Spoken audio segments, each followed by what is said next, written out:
5 जो कि है अनुपात व समानुपात। ठीक है, तो अनुपात और समानुपात में जितना भी नियम है सभी को करेंगे। तो चलिए स्टार्ट करते हैं, अनुपात से स्टार्ट करते हैं। हाँ, सबसे पहले हम समझेंगे अनुपात। अनुपात के बारे में समझते हैं। ये रहा अनुपात, लिखते हैं अनुपात। इसको इंग्लिश में हम क्या बोलते हैं? रेशियो बोलते हैं। क्या बोलते हैं? रेशियो।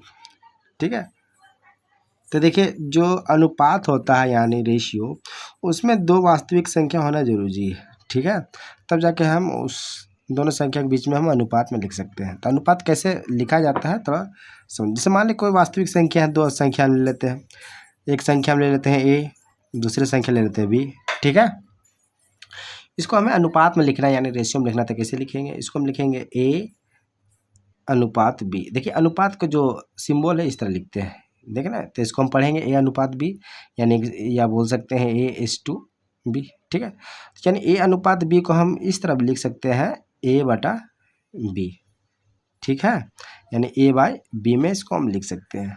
ठीक, तो अनुपात में ए और जो बी देख रहे हैं, आगे और पीछे जो देख रहे हैं, इसका भी कुछ नाम है। ठीक है, यानी जो आगे वाला जो देख रहे हैं जो संख्या है, इसको हम बोलते हैं उत्तर पद न पूर्व पद। इसको बोलते हैं, क्या बोलते हैं? पूर्व पद। ठीक है, जो आगे सबसे जो संख्या है उसको हम बोलते हैं पूर्व पद, और जो सेकेंड नंबर में जो है बी, ये हमारा हो गया उत्तर पद। ठीक है, ये क्या हो गया? उत्तर पद। इसको हम पाश्चात्य पद भी बोलते हैं, पाश्चात्य पद भी इसको हम बोल सकते हैं। दो नाम है, उत्तर पद बोलिए या पाश्चात्य पद भी बोल सकते हैं। ठीक है, तो ये तो समझ गए अनुपात, अनुपात लिखने का तरीका। एक एग्जाम्पल के थ्रू हम समझते हैं कि कैसे हम लिखेंगे। देखिए एक एग्जाम्पल है, जैसे कोई दो संख्या है, 2 और हम 5 ले लेते हैं। तो इसको हम अनुपात में लिखना, तो हम कैसे लिखेंगे? 2:5 यानी 2:5 यानी 2:5। तो इसको हम इस तरह लिख सकते हैं 2/5। ठीक है, अब समझते हैं, अब समझेंगे समान अनुपात किसे कहते हैं। चलिए अब समझते हैं समान अनुपात। समान अनुपात, इसको इंग्लिश में हम बोल सकते हैं रेशियो ऑफ इक्वालिटी। इसको इंग्लिश में हम क्या बोलेंगे? Ratio of equality. ठीक है, तो देखिए समान अनुपात किसे कहते हैं। इसमें भी दो संख्या हम ले लेते हैं, एग्जाम्पल के थ्रू ए और बी ही ले लेते हैं, ए और बी। ठीक है, तो समान अनुपात में क्या होता है, ये जिसको हम पहले रेशियो में लिख लेते हैं ए अनुपात बी। तो देखिए जो समान अनुपात होता है उसमें जो पूर्व पद और जो उत्तर पद होता है वो दोनों क्या होता है? समान होता है। क्या होता है? बराबर होता है। ठीक है, यानी हम इसको इस तरह लिख सकते हैं कि ए बराबर बी है। ठीक है, ए बराबर बी है या बी बराबर ए है, यानी पूर्व पद और जो उत्तर पद है दोनों क्या हो गया? बराबर हो गया। तो इसको हम इस तरह लिख सकते हैं। देखिए ए बराबर A:B यानी A/B हम लिख दिए हैं। ठीक है, तो इसी को हम क्या लिखेंगे, क्योंकि देखिए यहाँ A बराबर B है क्योंकि समानुपात है, यानी A:A लिख सकते हैं या B:B लिख सकते हैं, यानी A/A लिख सकते हैं, इसको लिखेंगे B/B लिख सकते हैं। तो समान अनुपात यानी रेशियो ऑफ इक्वलिटी इसी को कहते हैं। ठीक है, अब समझते हैं विषम अनुपात। ठीक है, समान अब पढ़ चुके हैं, विषम के बारे में समझते हैं। विषम अनुपात किसे बोलते हैं? ये हो गया विषमानुपात। ठीक है, विषमानुपात, तो इसको इंग्लिश में हम बोलेंगे रेशियो ऑफ इनइक्वालिटी। ये बराबर नहीं, इनइक्वालिटी मतलब ये बराबर नहीं है, इनइक्वालिटी।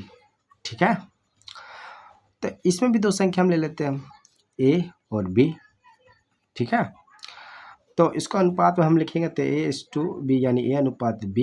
ठीक है, मगर इसमें क्या होगा, कंडीशन क्या होगा कि A बराबर B नहीं होगा। ठीक है, यहाँ पर नहीं होगा, यानी जो समान अनुपात था उसमें क्या था, A बराबर B है, मगर जो विषम अनुपात है यानी जो पूर्व पद और जो उत्तर पद है क्या होगा? बराबर नहीं होगा। ठीक है, इसी को हम बोलते हैं रेशियो ऑफ इनइक्वालिटी। ठीक है, रेशियो ऑफ इनइक्वालिटी। ठीक, जैसे कि हम इसको लिखेंगे, इसको हम लिख सकते हैं A/B। एक एग्जाम्पल के थ्रू हम इसको समझते हैं।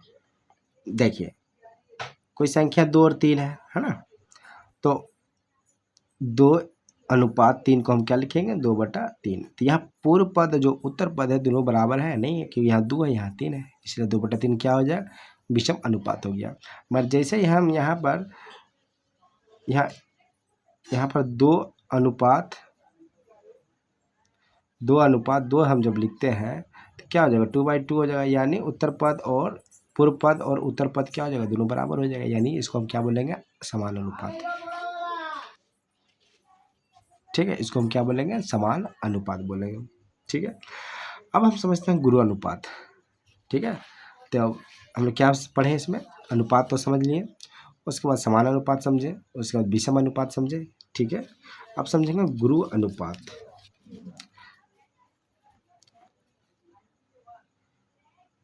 गुरु अनुपात, ठीक है, तो गुरु अनुपात में भी हम 2 वास्तविक संख्या ले लेते हैं। ठीक है, तो इसमें जो होता है गुरु अनुपात में जब हम रेशियो जब निकालेंगे तो वो रेशियो 1 से बड़ा होना चाहिए। गुरु अनुपात में क्या सिस्टम है, गुरु अनुपात में जो भी हम रेशियो जब निकालेंगे वो 1 से क्या होना चाहिए बड़ा होना चाहिए, तब जाके हम उसको बोल सकते हैं गुरु अनुपात। ठीक है, तो कोई संख्या हम ले लेते हैं, 2 संख्या हम ले लेते हैं, ए और बी लिए। ठीक है, तो ए और बी में क्या हो जाएगा, इसको S2 में लिखेंगे A/B। ठीक है, ये क्या हो जाएगा A/P, मगर ये क्या हो जाएगा बड़ा हो जाएगा 1 से। 1 से क्या हो जाएगा, 1 से क्या हो जाएगा बड़ा हो जाएगा, इसलिए इसको हम क्या बोलेंगे गुरुपद।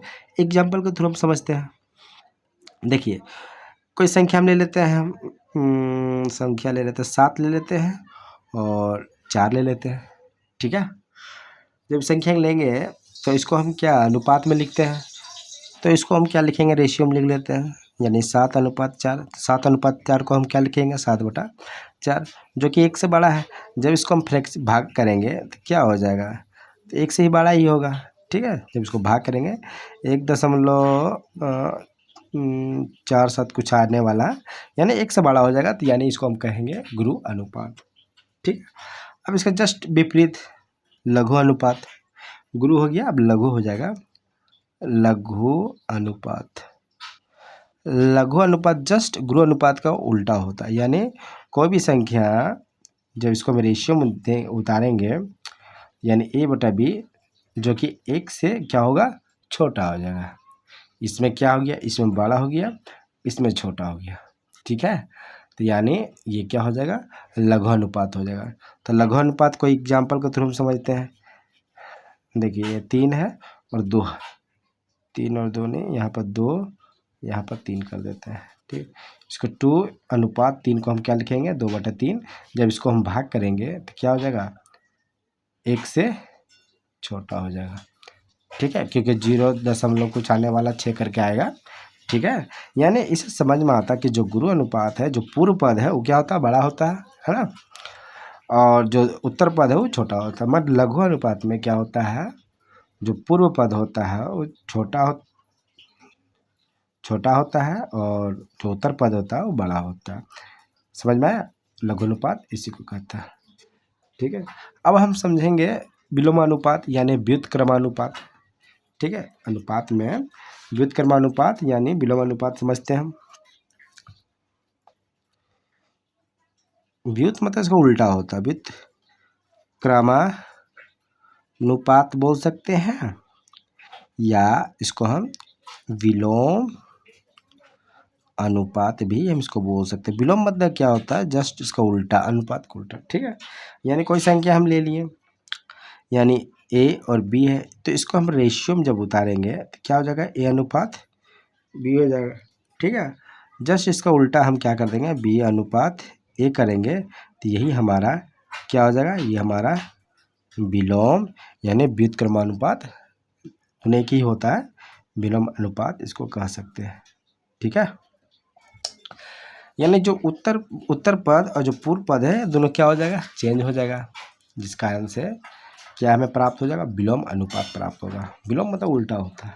ठीक है, अब अनुपात में एक लास्ट कॉन्सेप्ट है, थोड़ा वो भी समझ लेते हैं और उसके बाद हम चालू करेंगे समानुपात। ठीक है, तो देखिए जो यौगिक अनुपात छूट गया है,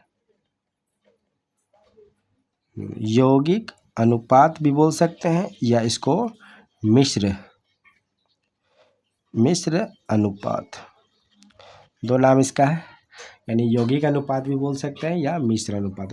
तो इसमें ये जो कंडीशन होता है, इसमें जो जो सही वास्तविक जो संख्या है, यानी इसमें 2 रेशियो होना जरूरी है, ठीक है, तब जाके हम यौगिक अनुपात या मिश्र अनुपात हम निकाल सकते हैं। जैसे कोई 4 वास्तविक संख्या ले लेते हैं, ठीक है, तो उसको हम रेशियो कर देंगे तो 2-2 करके हो जाएगा, यानी ए बी हो गया और सी और डी हो गया, ठीक है। तो ए बी को हम क्या लिखेंगे, A:B, और सी को लिखेंगे, मतलब सेकेंड वाला लिखेंगे C:D, यानी A अनुपात B और C अनुपात D, ठीक है। हमें क्या पता प्राप्त करना है, यौगिक अनुपात, क्या यौगिक या मिश्र हमको पता करना है।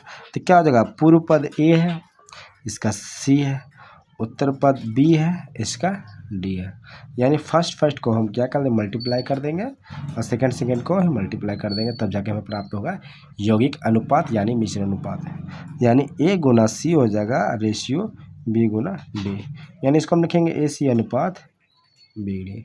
यही हमारा क्या है, यौगिक यानी मिश्र अनुपात। बस आज के वीडियो में सिर्फ हम अनुपात देखे हैं, सेकंड वीडियो में हम लोग समानुपात देखेंगे, ठीक। तो समानुपात में हम लोग पढ़ेंगे, मध्य समानुपाती पढ़ेंगे, है ना, उसमें हो गया तृतीय समानुपाती पढ़ेंगे, चतुर्थ समानुपाती पढ़ेंगे, ठीक है। तो बस आज वीडियो अनुपात का ही रहेगा, सेकंड वीडियो में हम समानुपात का ही करेंगे, ठीक है। धन्यवाद।